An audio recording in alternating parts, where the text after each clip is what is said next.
Today we discuss chapter number 11, bioenergetic.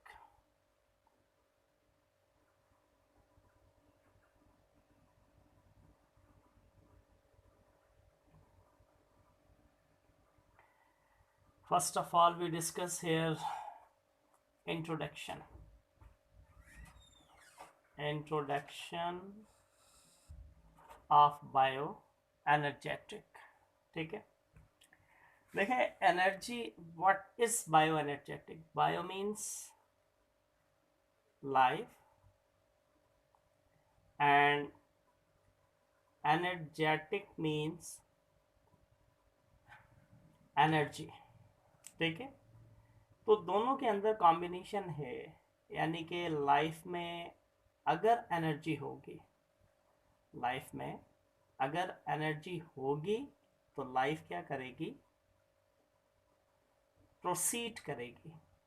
In case अगर energy नहीं है तो लाइफ प्रोसीड नहीं करेगी, क्योंकि energy is must be required to all the living organisms.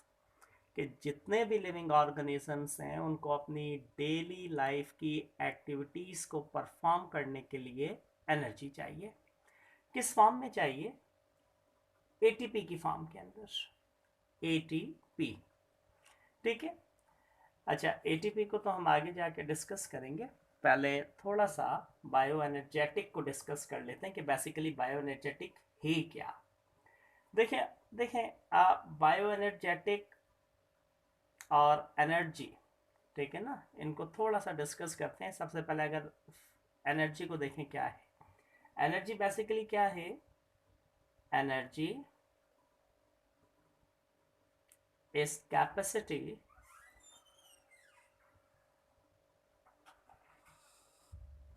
To do work. ठीक है, काम करने की जो सलाहियत है उसको बेसिकली किसका नाम दिया जाएगा? एनर्जी का नाम दिया जाएगा. और there are of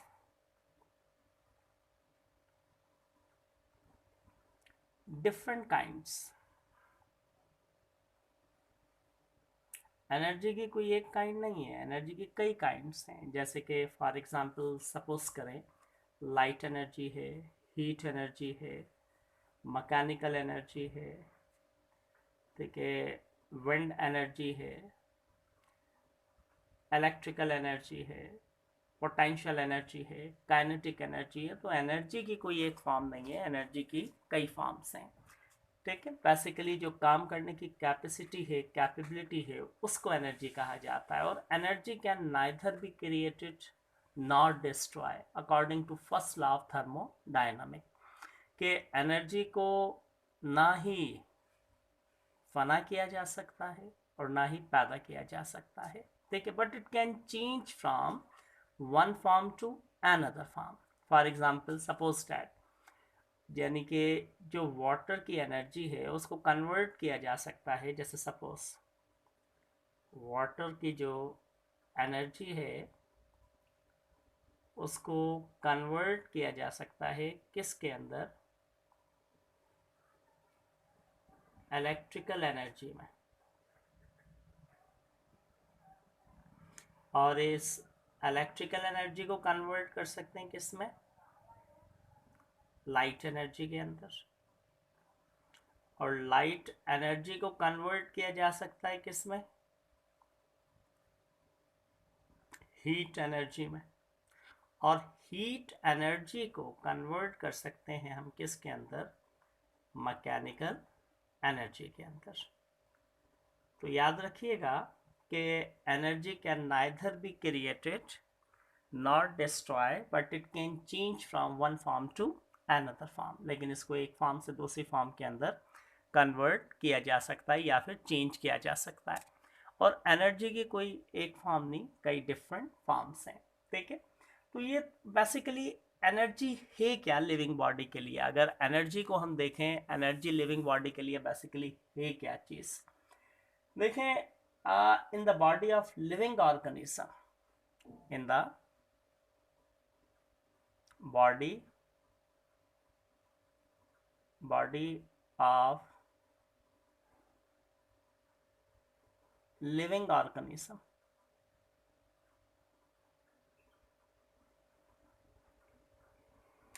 Energy is required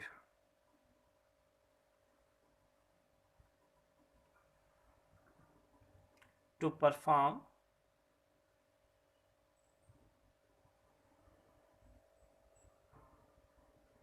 various function।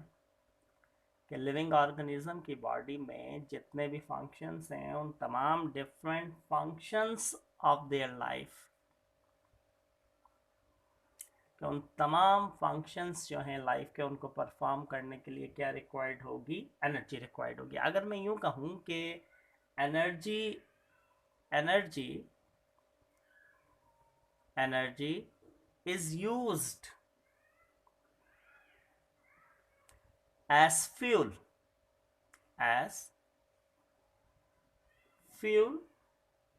for life।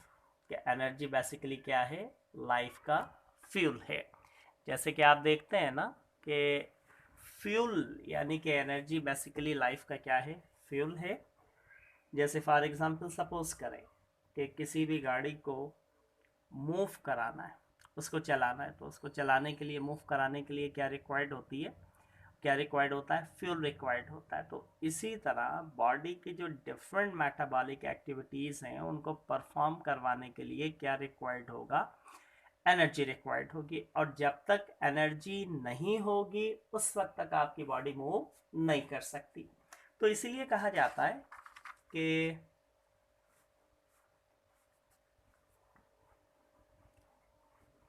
In the living system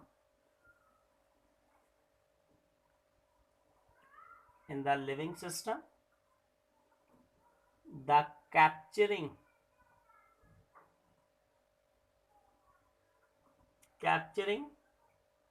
and conversion of energy from one form to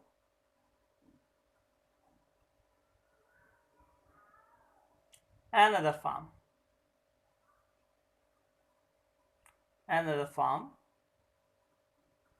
and its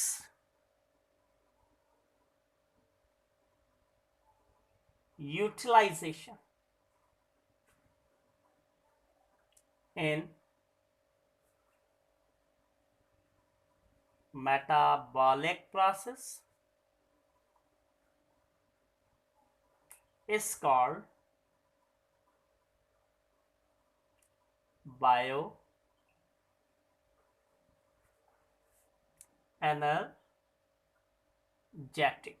तो ये क्या कहलाता है, बायोएनर्जेटिक कहलाता है, जिसमें पहले लिविंग ऑर्गेनिज्म एनर्जी को कैप्चर करते हैं। ठीक है, पहले कैप्चर किया जाएगा, फिर उसकी कन्वर्जन की जाएगी। जैसे फॉर एग्जांपल सपोज करें, सपोज इन प्लांट्स कि प्लांट्स क्या करते हैं, ड्यूरिंग फोटोसिंथेसिस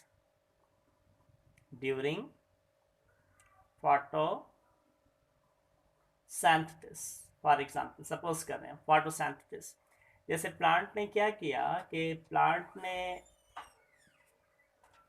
लाइटली, ठीक है, अच्छा, उस लाइट की मदद से प्लांट ने क्या करा, लाइटली उस लाइट एनर्जी को प्लांट जो है वो क्या कर रहा है, कन्वर्ट कर रहा है। किसके अंदर कन्वर्ट कर रहा है, केमिकल एनर्जी के अंदर।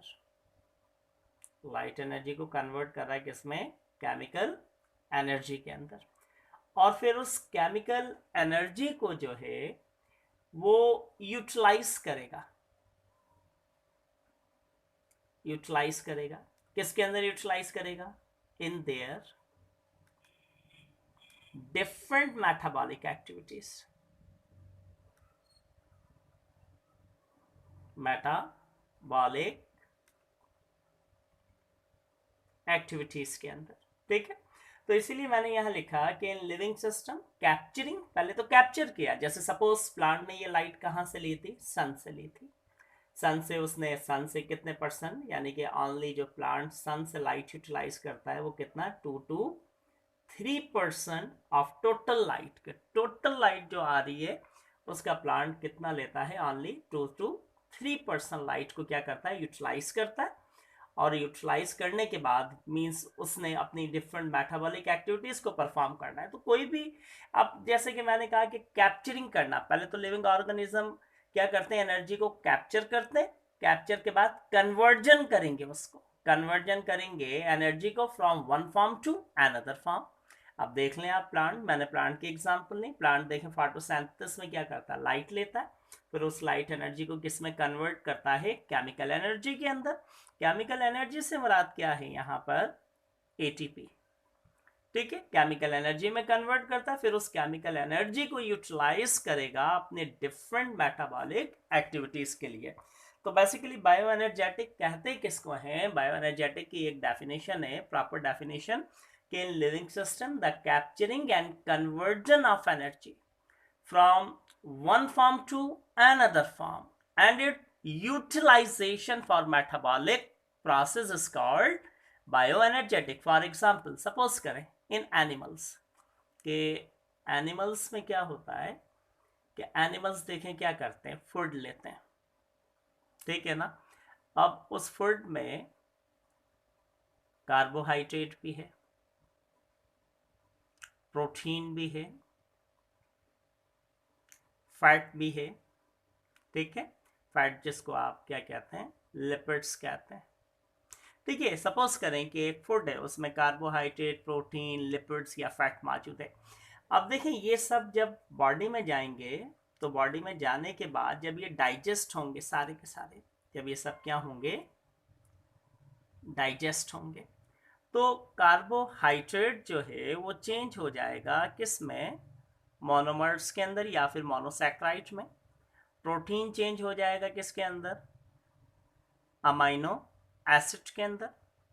लिपिड चेंज हो जाएगा किसमें, फैटी एसिड में। और फिर ये सब मिलके क्या प्रोड्यूस करेंगे, एनर्जी। एनर्जी किस फॉर्म के अंदर प्रोड्यूस होगी, एनर्जी एटीपी की फॉर्म के अंदर। फिर वो एटीपी जो है बॉडी क्या करेगा, फिर इस एटीपी को क्या किया जाएगा, यूटिलाइज किया जाएगा किसके अंदर, डिफरेंट मेटाबॉलिक प्रोसेसेस के अंदर। फिर इस एटीपी को डिफरेंट मेटाबॉलिक प्रोसेसेस के अंदर क्या किया जाएगा, यूटिलाइज किया जाएगा। जैसे फॉर एग्जांपल आप सपोज करें ना कि खाना नहीं खाते हैं या फूड नहीं लिया, तो आपको क्या फील होने लग जाती है, आप वीकनेस फील करना शुरू कर देते हैं। ठीक है, और सपोज करें कि आप जैसे ही आप फूड लेते हैं, फूड लेने के बाद आपके स्टमक में जाता है, डाइजेस्ट होता है, उस फूड में कार्बोहाइड्रेट है, प्रोटीन्स हैं, लिपिड्स हैं, एनर्जी आती है। फिर उस एनर्जी को आप अपनी बॉडी के डिफरेंट मेटाबॉलिक एक्टिविटीज़ में यूटिलाइज करेंगे। जैसे सपोज करें कि मसल्स की कॉन्ट्रैक्शन, मसल कॉन्ट्रैक्ट करते हैं ना, तो मसल की कॉन्ट्रैक्शन के लिए, मसल कॉन्ट्रैक्ट करेंगे तभी आपकी बॉडी क्या करेगी, मूव करेगी। तो उसके लिए एटीपी चाहिए। तकरीबन आपकी जो बॉडी में एटीपी बनती है या जो एटीपी मौजूद है, उस एटीपी का सबसे बड़ा पार्ट आपके कौन, मसल्स क्या कर लेते हैं, यूटिलाइज कर लेते हैं, मेजर पार्ट। हार्ट बीट के लिए या फिर ब्रेन थिकनिंग के लिए, सोचने के, ईच यानी कि इसको कंटिन्यू करते हैं, लेक्चर 2 भी कंटिन्यू, कि 20 to 100 जो है यानी कि क्लोरोप्लास्ट तक इसके अंदर हो सकते हैं। तो बहरहाल क्लोरोप्लास्ट के अंदर क्या होते हैं, क्लोरोप्लास्ट के अंदर देखें, ये क्लोरोप्लास्ट की डिटेल आगे हम डिस्कस करेंगे, मैं शॉर्ट में आपको बता रहा हूँ कि क्लोरोप्लास्ट के अंदर क्या होते हैं, पिगमेंट्स होते हैं, पिगमेंट्स। पिगमेंट्स, कोई एक पिगमेंट्स नहीं होता, कई पिगमेंट्स होते हैं। जैसे क्लोरोफिल ए है, बी है, एक्जेंथोफिल है, फाइकोएराथ्रिन है, फाइकोक्योनेन है, प्लास्टोक्योनेन है। ठीक है, साइटोक्रोम्स हैं। तो कई इसके अंदर क्या होते हैं, पिगमेंट्स होते हैं। उनका काम क्या होता है, लाइट को रिसीव करना। तो अब वो क्या करते हैं कि लाइट को, पिगमेंट्स लाइट को रिसीव किया, तो लाइट जब गई ना, तो उसकी वजह से वहाँ एक एक्साइटिंग स्टेट डेवलप हो जाती है, इलेक्ट्रॉन जो है वहाँ पर वो क्या हो जाते हैं, लाइट की वजह से एक्साइटमेंट पैदा हो जाती है, एक्टिवेट हो जाते हैं, फिर वो इलेक्ट्रॉन क्या करते हैं, ट्रैवल करते हैं एक पिगमेंट। अच्छा, तो lecture is to be continue due to some reason, interrupt हो गई थी बात हमारी। कि देखिए मैंने यहाँ कहा कि organic food is use as a source of energy. क्या ऑर्गेनिक फूड को हम as a source of energy के तौर के ऊपर यूज़ करते हैं। जैसे प्लांट्स भी फोटोसिंथेसिस करता है तो कार्बोहाइड्रेट बनाता है, और फिर नाइट टाइम में जैसे कि सपोज करें प्लांट ने डे टाइम में उसने क्या बनाया, कार्बोहाइड्रेट। फिर उस कार्बोहाइड्रेट की क्या हुई, ब्रेकडाउन हुआ, कार्बोहाइड्रेट बनाया, उस प्रोसेस को क्या कहते हैं, फोटोसिंथेसिस का नाम देते हैं। वो फोटोसिंथेसिस है, और फोटोसिंथेसिस एक क्या है, एनाबॉलिक प्रोसेस है, या फिर इसको एक कंस्ट्रक्टिव प्रोसेस भी कहते हैं। कंस्ट्रक्टिव प्रोसेस, इसमें क्या होता है, कंस्ट्रक्शन होती है, इसमें कंस्ट्रक्शन होगी, कंस्ट्रक्शन ऑफ फूड होगी, ठीक है। फिर ब्रेकडाउन कब होगी, नाइट टाइम के अंदर, उसको हम नाम देते हैं किसका, रेस्पिरेशन का। ये कब होगा, एट नाइट, ठीक है। अब ब्रेकडाउन को रेस्पिरेशन कह रहे हैं, और ये क्या है, ये एक आपके पास कैटाबॉलिक प्रोसेस है, कैटाबॉलिक प्रोसेस है, ठीक है। और इसको हम कहते हैं डिस्ट्रक्टिव प्रोसेस, क्योंकि इसमें क्या होता है, कार्बोहाइड्रेट डिस्ट्रॉय होगा, ब्रेक डाउन होगा कार्बोहाइड्रेट का, मतलब डिस्ट्रैक्शन ऑफ कार्बोहाइड्रेट। जब कार्बोहाइड्रेट डिस्ट्रैक्शन होगी तो क्या रिलीज होगी, एटीपी रिलीज होगी।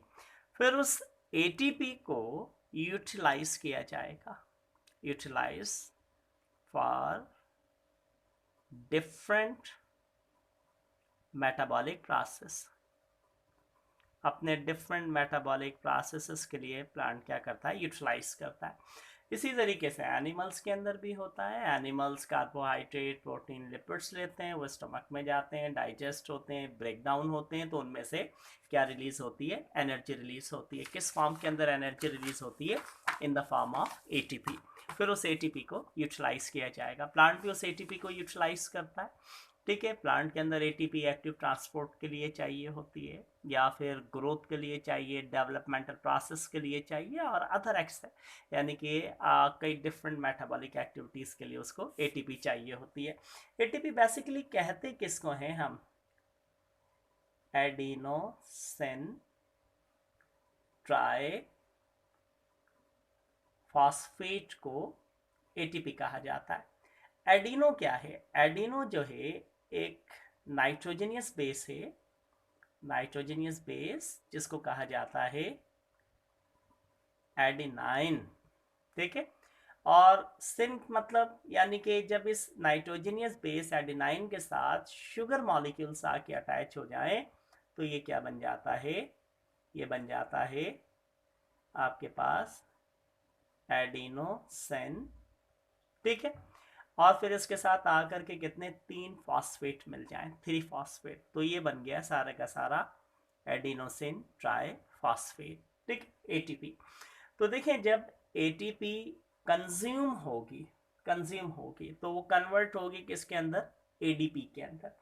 एडीपी किसको कहेंगे, एडीपी कहते हैं आपके पास एडिनोसिन डाई फॉस्फेट को कहा जाता है, एडिनोसिन डाइफॉस्फेट। क्योंकि जब एटीपी कंज्यूम होगी, ये क्या हो रहा है, मैं चलिए लिख देता हूँ, कंज्यूम। जब एटीपी कंज्यूम होगी तो एक इनऑर्गेनिक जो इसका फॉस्फेट है वो क्या हो जाएगा, रिलीज। और कितनी एनर्जी रिलीज होगी, 7.3 किलो कैलोरीज पर मोल के करीब इसमें से एनर्जी क्या होगी, रिलीज होगी। या फिर आप इस तरीके से देख सकते हैं, देखें ये है एडिनोसिन, एक phosphate, second phosphate, third phosphate, उसके बाद देखें ये एनर्जी क्या हो रही है इसमें से रिलीज हो रही है, और ये जो है कन्वर्ट हो रहा है जाकर के किसमें, आपके पास एडीपी के अंदर, एडीपी में जाकर के क्या हो गया, कन्वर्ट हो गया। मतलब इसके अंदर से एक इनऑर्गेनिक, ये वाला देखें, ये वाला, ये इनऑर्गेनिक फॉस्फेट, ये क्या हो गया, रिलीज हो गया। तो ये क्या हो गया, एडीपी, और ऊपर जो एनर्जी आई वो कितनी, 7.3 किलो कैलोरीज पर मोल के अंदर एनर्जी इसमें से रिलीज हो गई। ठीक है, अच्छा देखें अब एटीपी को कितने प्रोसेसेस के अंदर यूटिलाइज किया जाता है। एटीपी को यूटिलाइज किया जाता है बेसिकली कितने, दो प्रोसेसेस के अंदर यूटिलाइज किया जाएगा। ठीक है, ATP is use in two types. ठीक है, ATP is used in two types of reaction. दो टाइप के रिएक्शन है जिनमें एटीपी को यूटिलाइज किया जाएगा। एक है आपके पास एंडरगॉनिक रिएक्शन। एंडरगॉनिक रिएक्शन, एंडरगॉनिक रिएक्शंस क्या होते हैं देखें, यानी कि प्रोटीन सिंथेसिस के लिए, प्रोटीन सिंथेसिस के लिए, प्रोटीन सिंथेसिस के अलावा लिपिड्स, लिपिड्स के अलावा कार्बोहाइड्रेट और एक्टिव ट्रांसपोर्ट वगैरह के लिए, ट्रांसपोर्ट वगैरह के लिए जो एटीपी यूटिलाइज की जाएगी, इन प्रोसेसेस में जो एटीपी यूटिलाइज की जाएगी उनको हम एंडरगॉनिक रिएक्शन का नाम देंगे। जैसे प्रोटीन सिंथेसिस यानी कि राइबोसोम के ऊपर ये प्रोसेस होता है, तो ट्रांसफर आरएनए अमाइनो एसिड को ब्रिंग करता है। आपने चैप्टर 2 के अंदर इसको डिस्कस किया होगा, सिंथेसिस ऑफ प्रोटीन के अंदर। तो टी आरएनए को भी अमाइनो एसिड को ब्रिंग करके अमाइनो एसिड पे बाइंड करने के लिए क्या, एटीपी एनर्जी चाहिए, तभी एक पॉलीपेप्टाइड, इस टाइप का एक पॉलीपेप्टाइड आपके पास क्या है, बन पाता है।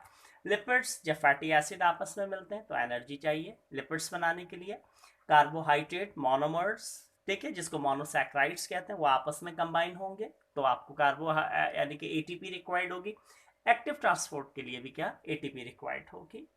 तो इन प्रोसेसेस में अगर एटीपी यूटिलाइज होगी तो इनको हम किसका नाम देंगे, इनको हम नाम देंगे एंडरगॉनिक रिएक्शन का। और दूसरा है आपके पास एक्सरगॉनिक रिएक्शन। के एक्सरगॉनिक रिएक्शंस क्या होते हैं देखें जी, कि आपके पास यानी कि such as an aerobic reactions, anaerobic reaction नहीं, सॉरी, एनारोबिक ग्लाइकोलाइसिस। ये मैं समझाऊंगा आपको, डिटेल में हम पढ़ेंगे आगे जाके इसी चैप्टर में। ऑक्सीडेटिव फॉस्फो लाइरेशन का प्रोसेस वगैरह।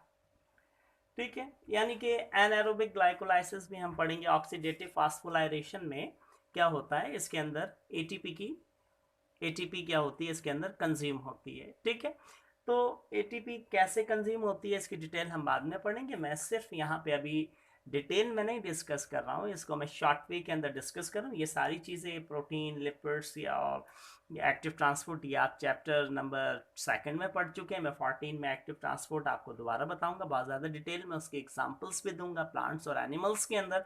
मैं सिर्फ अभी यहाँ बता रहा था कि एटीपी को दो रिएक्शन के अंदर, दो टाइप के रिएक्शन के अंदर यूटिलाइज किया जाता है।